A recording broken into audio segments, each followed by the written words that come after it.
Hello दोस्तों, स्वागत है आपका आज की एक नई कहानी के साथ। तो चलिए कहानी सुनने के लिए तैयार हो जाइए। कहानी शुरू करते हैं। बारात कब तक आएगी भाई साहब? काफ़ी लेट हो गया है।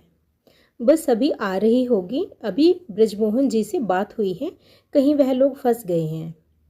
उनके साथ में खड़ी बेटी को देखकर उन्होंने पूछा, पायल तुम क्या कर रही हो बेटा? पायल कुछ बोलने वाली थी कि तभी उसके पिता ने जवाब दिया, कुछ नहीं, बस ग्रेजुएशन के फाइनल ईयर में है। बहुत बढ़िया, हमारी पायल तो बड़ी हो गई है। अब आगे क्या पढ़ाई करोगी बेटा? अब तो बस सुप्रिया की शादी के बाद पायल का ही नंबर है। मैं यही सोच रहा हूँ, बस बड़ी बेटी की शादी सही से हो जाए फिर। पायल उन दोनों की बात को काटते हुए, अंकल आपने कुछ खाया नहीं? मैं आपके लिए कुछ लेकर आती हूँ। पायल वहाँ से जाते हुए बुदबुदाकर बोली, हाँ, जैसे दी की शादी करा रहे हैं वैसे मेरी भी कहीं कर देंगे और हो जाएंगे मुक्त।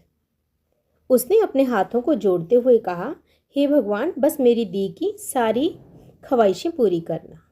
मुहूर्त का समय हो गया है, आप कन्या पूजन के लिए कन्या को लेकर आएं। एक औरत ने बड़े उत्साह के साथ कहा, जी हम अभी लेकर आते हैं। लड़के की माँ आंचल और सुप्रिया की कुछ सहेलियां उसे लेने के लिए चली गई। जैसे कमरे का दरवाजा खुला, एक चीख और सभी लोग शांत। पंखे से लटकता हुआ उसका शरीर सुंदर से लिबास में सजी हुई थी। वह लहंगे में सजी हुई, उसका 16 सिंगार, उसका शरीर झूल रहा था। सबके कानों में यह बात गई। सभी लोग भागकर दुल्हन के कमरे में आए।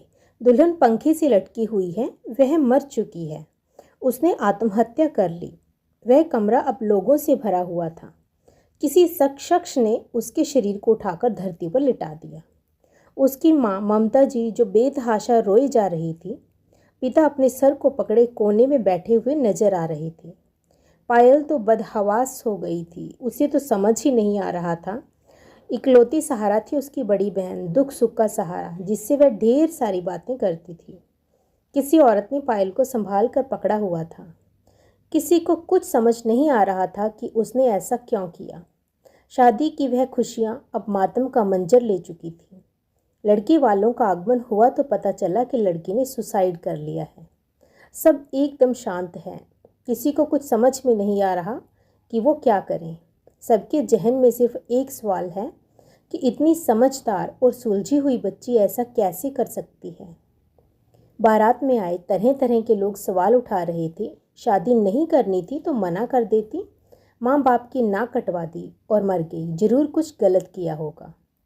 बारात द्वार तक आ चुकी थी, लेकिन स्वागत के लिए कोई नहीं था।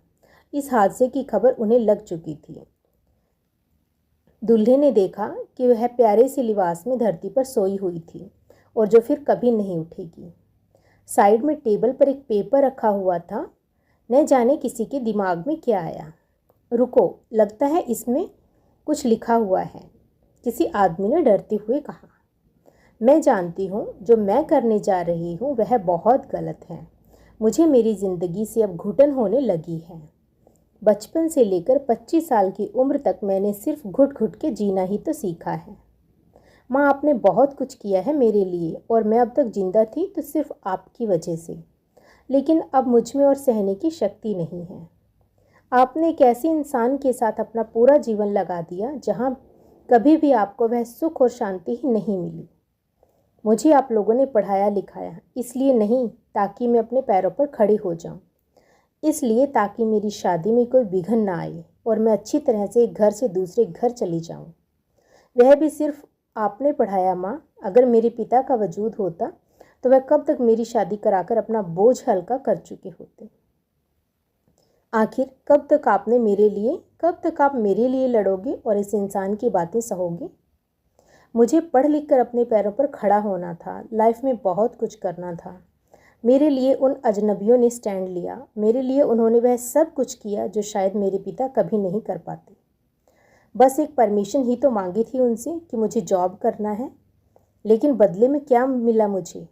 लड़की हो, शादी होगी और कुछ नहीं आई बात समझ में। ज़िंदगी की किस राह पर मैं समझौता करती?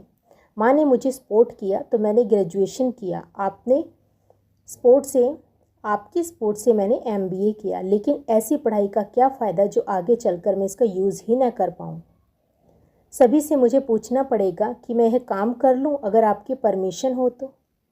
जब मेरे घर वालों ने, मेरे पिता ने मुझे वह आज़ादी और वह सुकून नहीं दिया, तो मैं कैसे इंसान के साथ जुड़ जाऊँ, एक ऐसे इंसान के साथ बन जाऊँ जो मुझसे मिलने के लिए आया चंद मिनट के लिए, और आप लोगों ने यह फैसला ले लिया कि हाँ जी, दोनों की शादी तय कर देते हैं, लड़की की तरफ से हाँ है।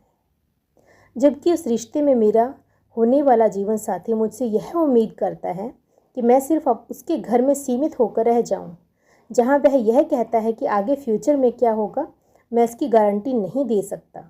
तुम खुद समझदार हो, बाकी तुम्हारी जैसी मर्जी। यही तो मेरे हाथ में नहीं है, मेरी मर्जी। हर एक छोटी छोटी चीज़ों के लिए मैं उसके सामने हाथ फैलाती रहूं। आप लोगों ने कभी कुछ करने नहीं दिया, और मेरा आने वाला कल कैसा होगा मैं इस बारे में नहीं जानती। मैं सुकून से अपनी ज़िंदगी जीना चाहती थी। अपनी सैलरी से सबके लिए छोटे छोटे गिफ्ट लाना चाहती थी। आप दोनों के लिए एक सुकूनदायक घर बनाना चाहती थी।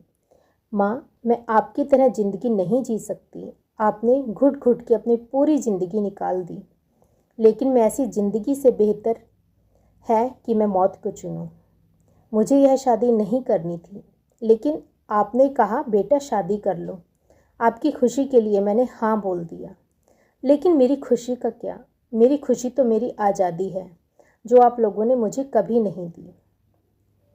मेरे हाथ पैर कांप रहे हैं, मुझसे यह सब नहीं हो रहा, लेकिन मेरे पास और कोई दूसरा रास्ता नहीं है। घर से भागकर आप लोगों के माथे पर कलंक का दाग नहीं लगाना चाहती, और भागकर जाऊंगी कहाँ यह भी नहीं पता। बस मेरी पायल का ख्याल रखना प्लीज़, आप दोनों से मेरी अंतिम ख्वाहिश है। मुझे कुछ समझ नहीं आ रहा, लेकिन मुझे इतना पता है कि जो अभी होने वाला है मैं वो नहीं कर सकती। मैं अपनी प्रॉब्लम किसी को नहीं बता सकती, आपको भी नहीं माँ। और पापा, उन्होंने तो कभी पूछा ही नहीं कि मेरी प्रॉब्लम क्या है, मैं उदास क्यों हूँ।